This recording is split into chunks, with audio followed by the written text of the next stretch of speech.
You can have the best Lincolnshire sausage in the world at 300 yards. The only person who's going to eat it is going to be me.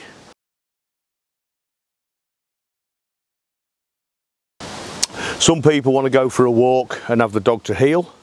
Some people want to go for a walk and have the dog wandering around in front of them.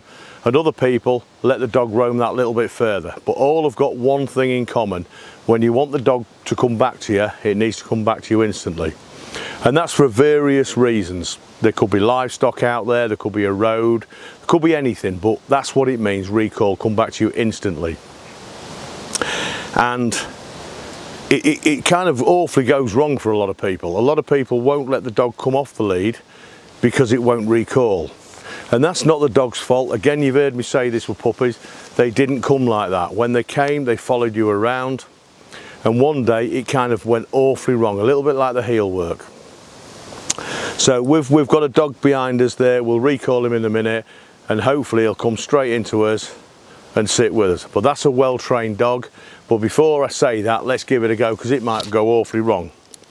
So we always recall with a whistle, and whether, it doesn't matter where we are, whether we're on a shoot day with them, whether we're in a park, in the countryside, wherever, it only means recall. And then these dogs are highly trained to come to our whistle command.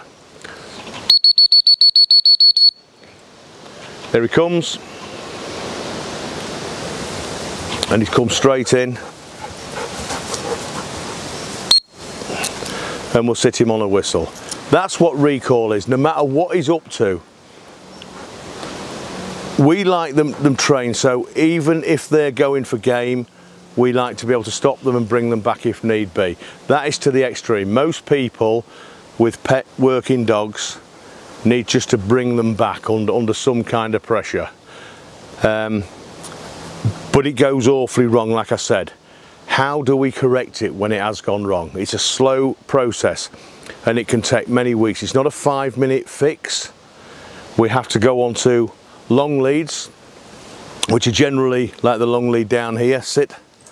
This is a 9 metre, 6mm PVC long lead. There's loads of various types out there. And this is a training collar, what it slips onto. And basically, we get the dog to the end of the lead and we recall it and we bring it back. And what we're looking for is the dog not to hang off. If I come down to Edward, he's going to come straight into me. Every time I ask him, he's going to come straight in. And we're real gentle with him and we fuss him up. So he wants to be in with me. If I'm fondling around every time he comes in, I'm in a panic to get the lead on him like this, and thank God for that, and I stop sweating, I'm just going to push him further and further and further away. So we mustn't panic when they come in. We kind of want them to come in, touch the dog like that, and then give it more freedom. And then when we've trained them on the long lead and we no longer need it, we bring him in. Edward, come on. We touch him like that and let him go out. Get out. Edward, Edward, come on. Touch him, get out. Edward, come on. And we touch him, and then we would allow him to go out. So we're actually creating a game where he comes in and we touch him. What we don't want to do is every time he comes in, we put him on the lead. Thank God we've got him back. But more importantly, on the first place, don't let him go 2 or 3 fields away. There's a reason they're going 2 or 3 fields away, and that's because we're taking our eye off them. So this is why we come to a long lead of around about 9 meters length. We put them on that and we condition them. And then we drop the long lead, leave it on so they can feel the weight, and we let them go maybe 20 yards. When they've gone 20 yards, we kind of need to bring them back in. That's our magic circle. Most certainly with spaniels, they don't want to be coming out that magic circle, otherwise we've got a problem. They'll find something to really adventure off with. And when they're coming back, we just touch them like that and we let them go again. If we see another dog and they're prone to running off after other dogs, if they're in our area, we're seeing the dogs, we bring them in, we touch them, sit them, and we put the lead on them. We let the other dog walker go past and we start again. Chasing around with other dogs is another video altogether and can be addressed. This video is just on recall and how we get them back to us. So it's really easy. We send them out. Edward, Edward, Edward, come here.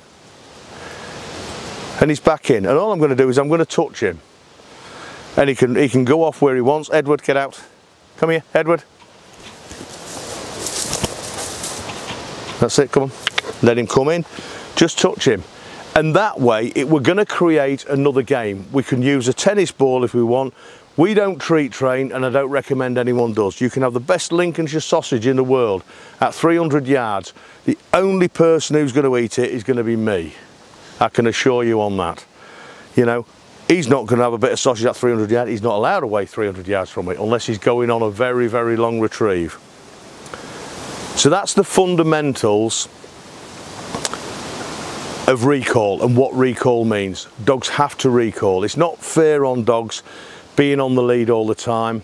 If we go to a park, we let them off the lead and they're terrorising God knows what ever else out there. If they're not ready and they can't recall, they shouldn't be off a lead. So follow them guidelines and your dog will recall. It won't be easy to start with, but the more we do it as the weeks go by, it gets better and better and better. Thanks for watching.